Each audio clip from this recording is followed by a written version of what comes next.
Hello students, मैं PS Kushwaha, lecturer mechanical engineering department Hewett polytechnic Lucknow, आप सभी का स्वागत करता हूं। आज के इस लेक्चर में हम लोग मैकेनिक्स ऑफ सॉलिड और structural mechanics of solid mechanical engineering के बच्चे पढ़ते हैं थर्ड सेमेस्टर में, और स्ट्रक्चरल मैकेनिक्स सिविल इंजीनियरिंग के बच्चे पढ़ते हैं थर्ड सेमेस्टर में। उसके मूवमेंट ऑफ इनर्शिया चैप्टर, जिसका एक लेक्चर आप देख चुके हैं, आज उसके हम दूसरे लेक्चर पर बात करेंगे। इस लेक्चर में हम क्या कवर करने वाले हैं, तो सबसे पहले आउटकम। आज के लेक्चर में हम लोग कवर करेंगे parallel axis theorem,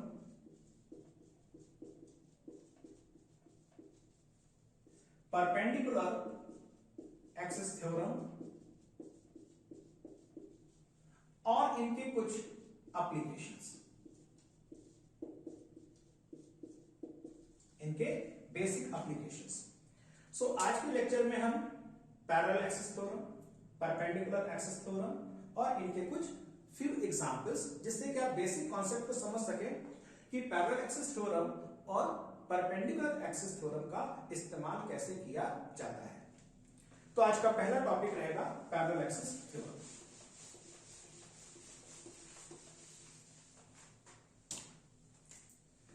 parallel axis theorem के लिए सपोज करिए ये एक एक्स वाई प्लेन है, ये ओरिजिन है and it is some x y plane.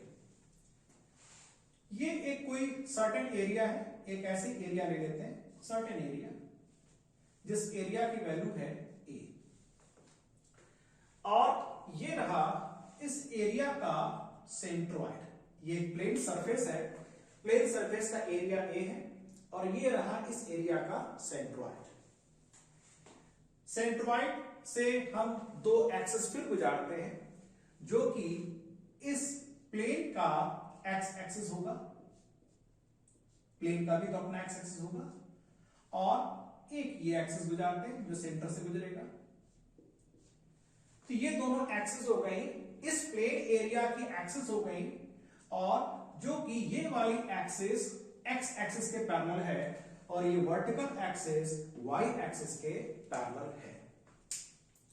अब हमसे ये कहा गया है कि find the area of this, find the moment of inertia of this area about this L axis. Say this is some L axis, यहां भी एल लिख लेते हैं। तो मान लो ये एक एल एक्सिस है और इस एक्सिस के अबाउट ये एक प्लेन एरिया है, इसका मोमेंट ऑफ इनर्शिया हमें इस एक्सिस पर चाहिए। खास बात यह है कि ये वाली एक्सिस इस प्लेन सरफेस से तो गुजर ही नहीं रही है, और कल हम लोगों ने पढ़ा था अगर रेक्टेंगल है तो रेक्टेंगल का इस वाली एक्सिस पर, एक्स एक्सिस पर मोमेंट ऑफ इनर्शिया होता था b, ये हाइट थी h, b h square h cube upon 12। लेकिन अब केस दूसरा हो गया, वो हमसे कह रहे हैं कि आपने इस प्लेन एरिया का मोमेंट ऑफ इनर्शिया चाहिए अबाउट एन एक्सिस, जो कि एल एक्सिस पर हमको मोमेंट ऑफ इनर्शिया चाहिए। अब हमें कैसे निकालेंगे, लेट अस सी। सबसे पहले हमें एक काम ही करना है, इसको रब कर देते हैं, ये आपको समझाने के लिए बनाया गया था, इसको भी रब कर देते हैं। सो इन द बिगिनिंग हमारे पास केवल इतना सा है कि we have a plane whose area is A. ये एक प्लेन सरफेस है जिसका एरिया ए वैल्यू का एरिया है। हमसे कहा गया कि इस प्लेन एरिया का मोमेंट ऑफ इनर्शिया निकालिए about this L axis.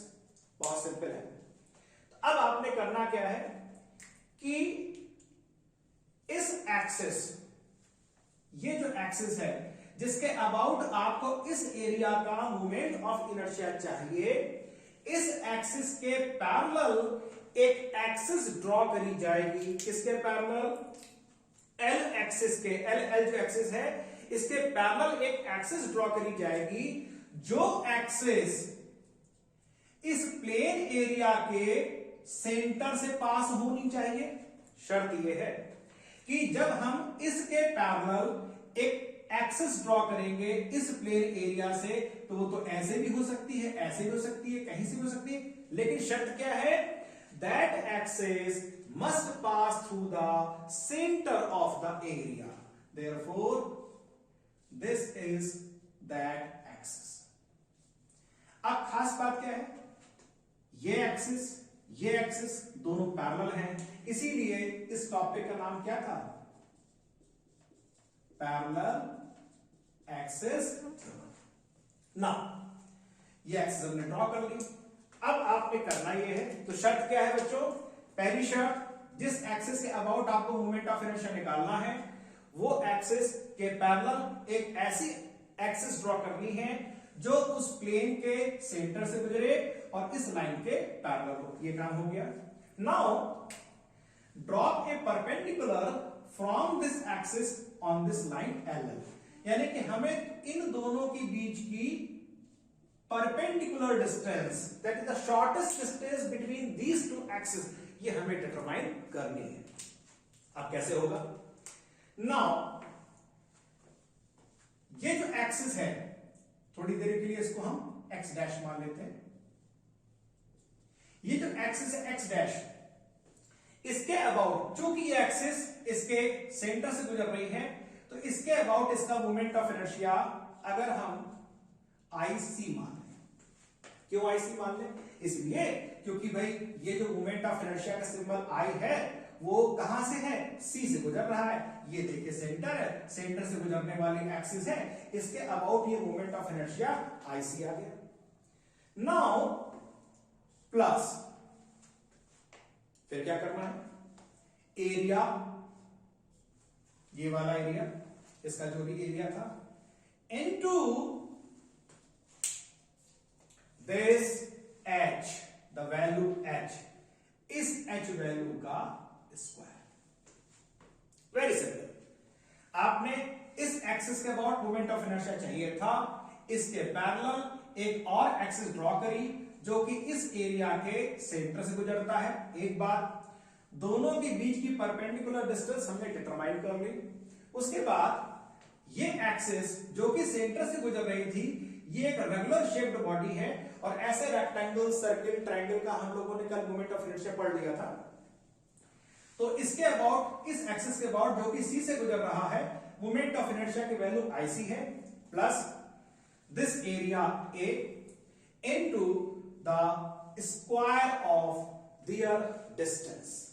Now it becomes the moment of inertia of this area about the axis L.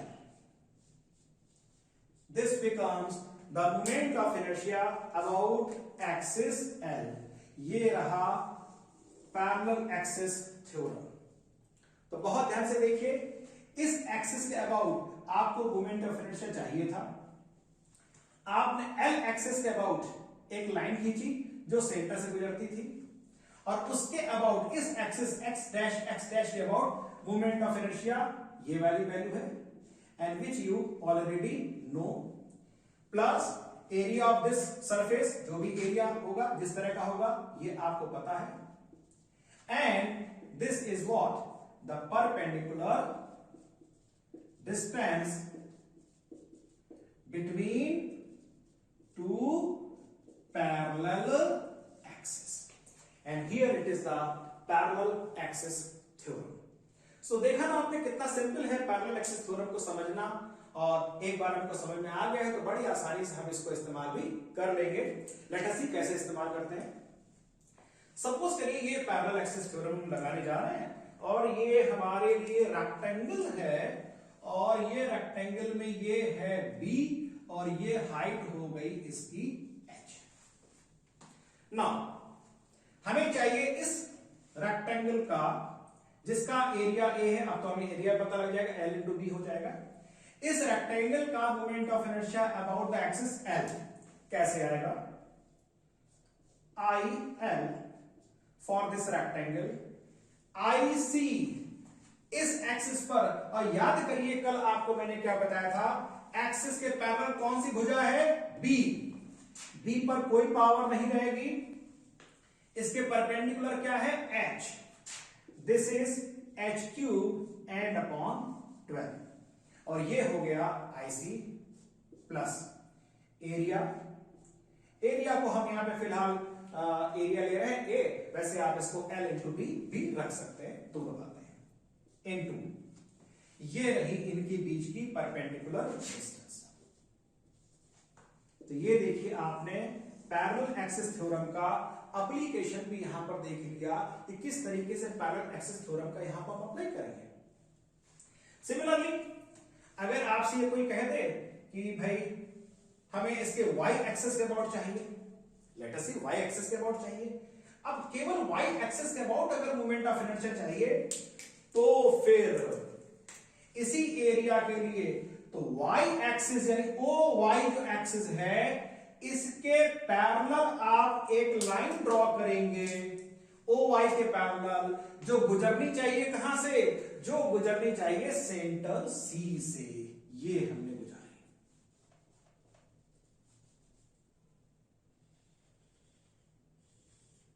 ये वाली एक्सिस, तो हमें चाहिए था moment of inertia about the OY axis, इसके parallel जो कि C से गुजरे ये वाली axis IC plus area into in दोनों की perpendicular distance, let this value से m, इनके बीच की परपेंडिकुलर डिस्टेंस, सो उस m का स्क्वायर।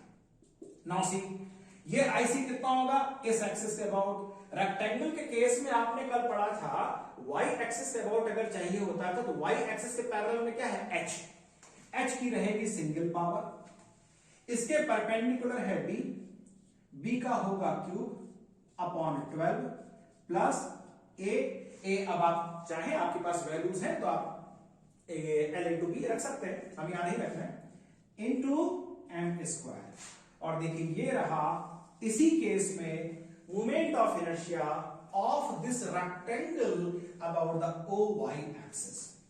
तो आपने इस रेक्टेंगल का मोमेंट ऑफ इनर्शिया एक्सिस पे भी निकाल लिया जो एक स्टैंडर्ड एक्सिस है, आपने इस रेक्टेंगल का मोमेंट ऑफ इनर्शिया एक आर्बिट्रेरी एक्सिस L के अबाउट भी निकालना सीख लिया। So in this way you fully understood कि ये पैरेलल एक्सिस थ्योरम क्या है, इसका एप्लीकेशन हम कैसे करते हैं, और आप इसका इस्तेमाल करेंगे तो आप और अच्छे से इसको समझ जाएंगे। और let us wait for the next theorem, that is our parallel perpendicular axis theorem.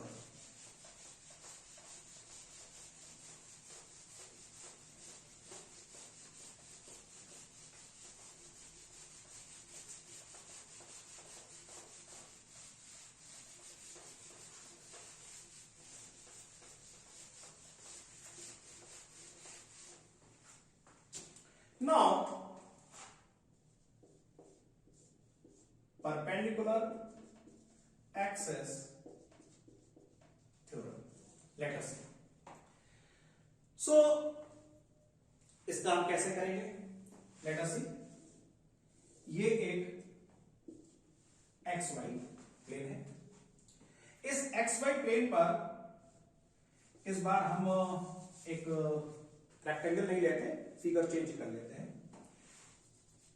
Triangle ले लेते हैं, से right angle triangle. Right angle triangle में ये B है और ये इसकी हाइट h है। So this is the base B and this is the height h, and somewhere here is the center. C is the center of this triangle.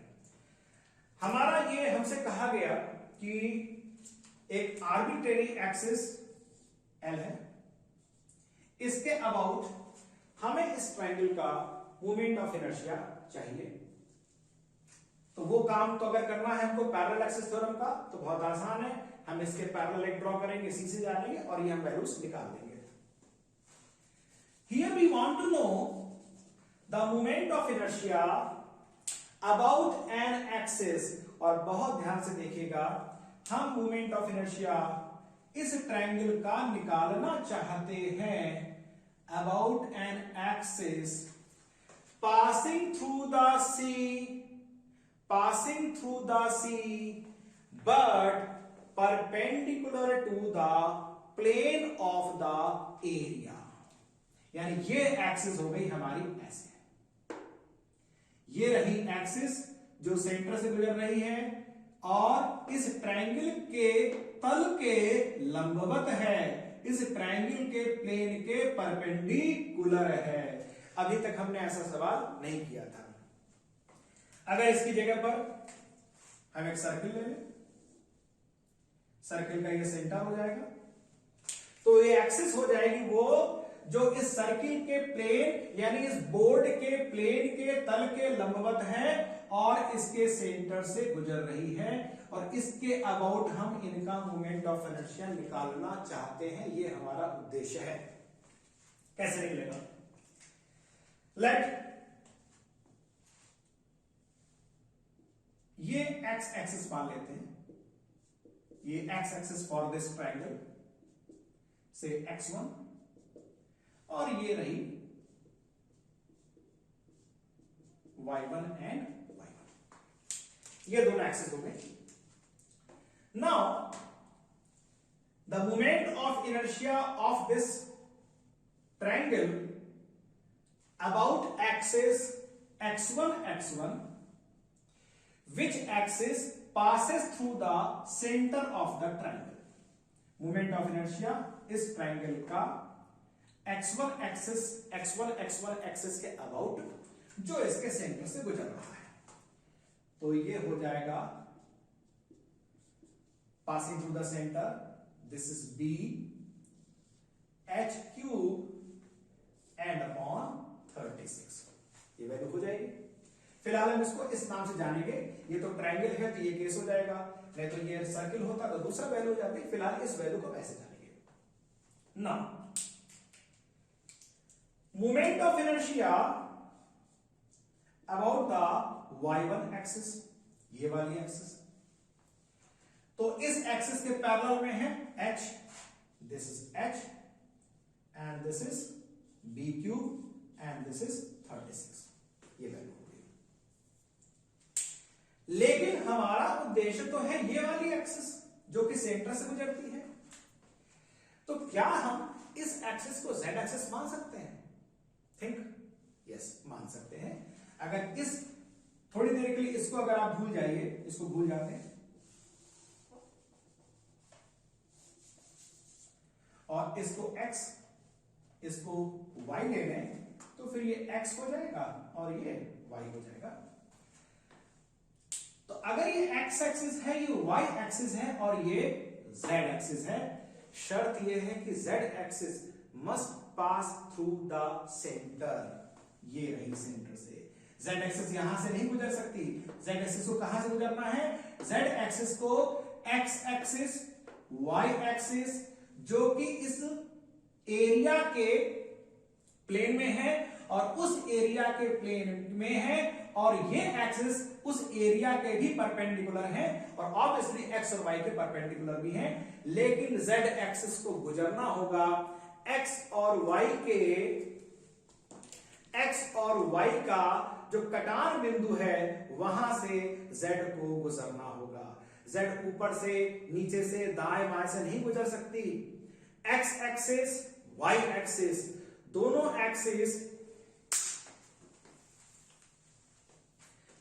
Axis एक दूसरे के परपेंडिकुलर, पहली बात। दोनों एक्सिस उस एरिया के plane में होने चाहिए, जैसे बोर्ड के प्लेन में है, ऐसे नहीं हो सकता थोड़ा तिरछा। अगर ये इस प्लेन में है तो दोनों एक्सिस उसी प्लेन पर होनी चाहिए। और z एक्सिस उन दोनों एक्सिस के कटान बिंदु से होकर गुजरनी चाहिए। z axis must pass through the intersection of x axis, y axis, and these two axes are passing through the center. So, अगर हमको ये निकालना है moment of inertia about this z axis जो कि इन दोनों के कटान बिंदु से होकर गुजरती है, और जबकि x और y इस एरिया के प्लेन पर लाई करती है, इज इक्वल टू क्या होगा? IXX plus and I y. Therefore, the moment of inertia of the about the z-axis is equal to the sum of moment of inertia about the x-axis and moment of inertia about the y-axis, and these two axes must lie in the plane. यह दोनों अक्ष x और y उस area के तल पर होने चाहिए, और z एक्सिस उन दोनों एक्सिस के कटान बिंदु के से गुजरनी चाहिए और इसके प्लेन के परपेंडिकुलर होनी चाहिए. सो ये हमने समझा, ये तो परपेंडिकुलर एक्सिस थ्योरम हो गई. ये हमारे सामने दो फिगर हैं, एक ये ट्रायंगल है और एक ये सर्किल है. इनका इस्तेमाल भी कर लेते हैं. लेट अस सी. पहले ट्रायंगल कर लेते हैं, हमारे सामने तैयार रखा है. So this for the triangle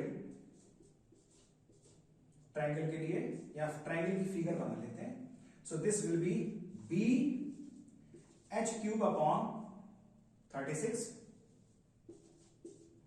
this is H B cube upon 36. और कुछ कॉमन आएगा, मुझे लगता है b और h 36 कॉमन आ जाएगा. आप लोग भी सोच लीजिए, मैं भी सोच लेता हूं. सिंगल b सिंगल h, तो b आ जाएगा, नीचे 36, ऊपर बचेगा h square n plus b square. ये देखिए हमने परपेंडिकुलर एक्सिस थ्योरम का इस्तेमाल कर लिया और उसको हमने ट्रायंगल पर यूज भी कर लिया. ये बताइए, अच्छा सर्किल में क्या होगा? सर्किल में आई एक्स की वैल्यू क्या थी, हम लोगों ने कल पढ़ी थी, pi D to the power 4 upon 64. Y वाला क्या होगा? D to the power 4 upon 64. तो अगर हमसे कहा जाए कि सर्किल के केस में z एक्सिस पर निकालो तो क्या हो जाएगा? I Z is equal to this plus this, दोनों सेम वैल्यू हैं. This will be pi D to the power 4 upon 32 आ गया. और आगे मैं आपको बताऊंगा, जब हम लोग टॉर्शन पढ़ेंगे, एमओएस में भी आप पढ़ेंगे और स्ट्रक्चरल मैकेनिक्स से पढ़ेंगे, इसका एक और नाम होता है, इसको कहते हैं पोलर मूवमेंट ऑफ इनर्शिया. तो बस एक सुन लीजिए, इसके बारे में डिटेल में डिस्कशन टॉर्शन के चैप्टर में होगा, एमओएस में भी और स्ट्रक्चरल मैकेनिक्स में भी. तो यहां पर आपने परपेंडिकुलर एक्सिस थ्योरम पढ़ी, पैरेलल एक्सिस थ्योरम पढ़ी और उन दोनों का इस्तेमाल भी करना सीखा. तो मैं समझता हूं कि अब आप इन दोनों थ्योरम का बेहतर इस्तेमाल कर सकते हैं, क्योंकि आगे आने वाले न्यूमेरिकल्स में हमें इनका बहुतेरा इस्तेमाल करना है. तो ये आप कर सकते हैं. और एक चीज और आप सीख लें कि मोमेंट ऑफ इनर्शिया जब भी हमको निकालना है तो कैलकुलेशन करते समय एक्सिस, और लेकिन खास बात क्या है, ट्रायंगल, सर्कल,